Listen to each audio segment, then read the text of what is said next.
we're going to start talking about the Pythagorean Theorem. Couple thousand years ago, a society sat around, the Pythagorean Society sat around, and they were really concerned, and this is the time of Greek where you see a lot of the architecture, they were concerned on how to properly measure things. Circles and triangles came to be the biggest one.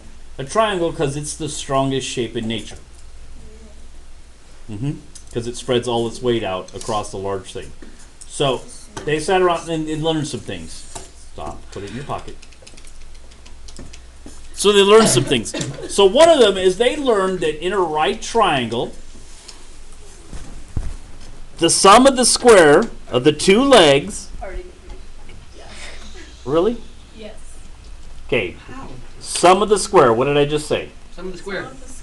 Which means leg 1 squared times leg 2 or plus leg 2 squared equals 90 degrees. the hypotenuse squared. So what they did was they said a squared plus b squared equals c squared. That is the Pythagorean theorem in its simplest form. A squared plus b squared equals c squared. Now, that is the simplest form. Now we could do a bunch of things.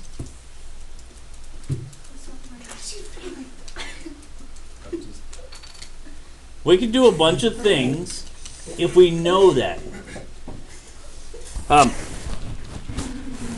So, if we know that, we can find the unknown side of a triangle.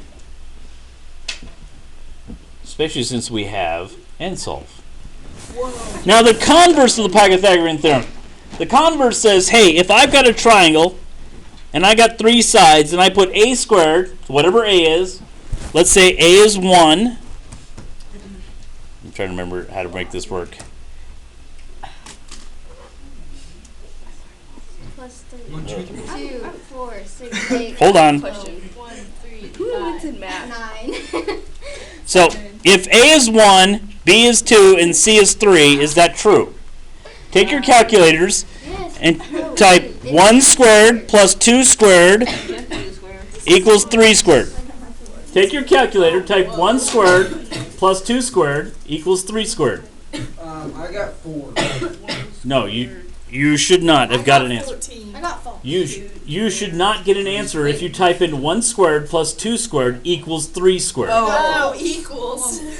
You'll get I got false, which means this is not a right triangle. Raiden, sit down.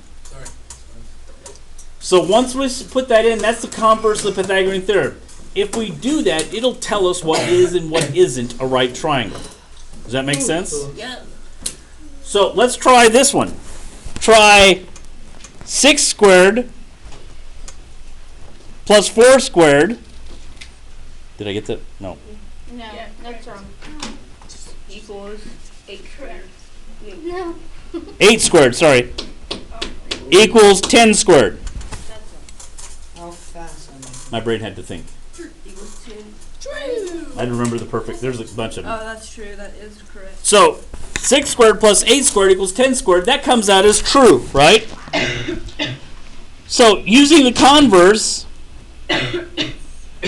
I can find out whether the numbers I'm given are a right triangle or they're not a right triangle.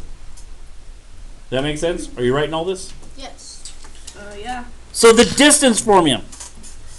Before, we had a triangle, right? So the distance formula is us plotting these points. All the distance formula does is recreate this triangle in a mathematical term.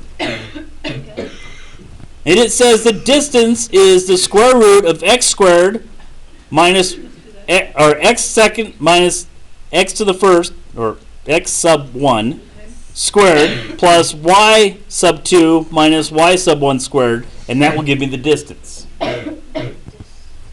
Which, you don't have to do sub. Remember, when we did this, we said, we were doing our things, we said x1, y1, right? x2, y2. Do you remember doing that?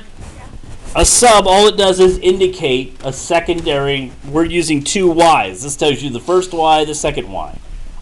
That's all it does. So if I plug this into the formula, so if I say that d, and this is the triangle right here, right? D equals the square root. Whoops, you need more. What's x2? Minus x1? 2. John. Plus y2 minus y1 squared. Yeah, that was a terrible line there. They're squared. That will give you the distance.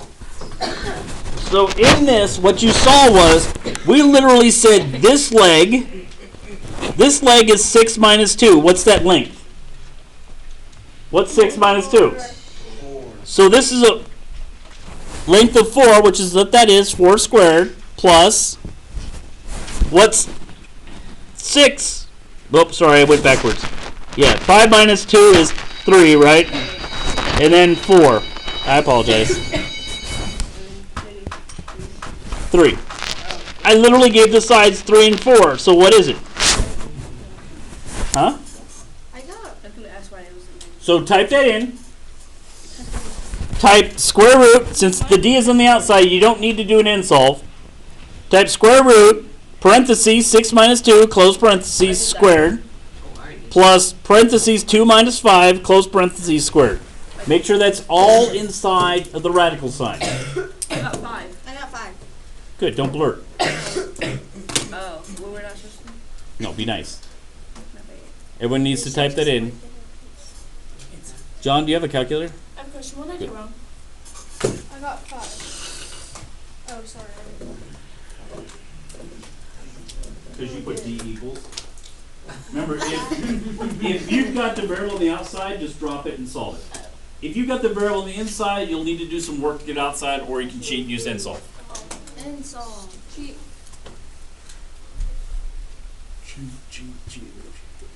Is this it? Do we have homework yet? No, we're not done. That's just the intro lesson. Intro. What? So that's what we're going to do the rest of this week and a little bit of next week, is we're going to look at each part of the Pythagorean Theorem in that way. One day at a time.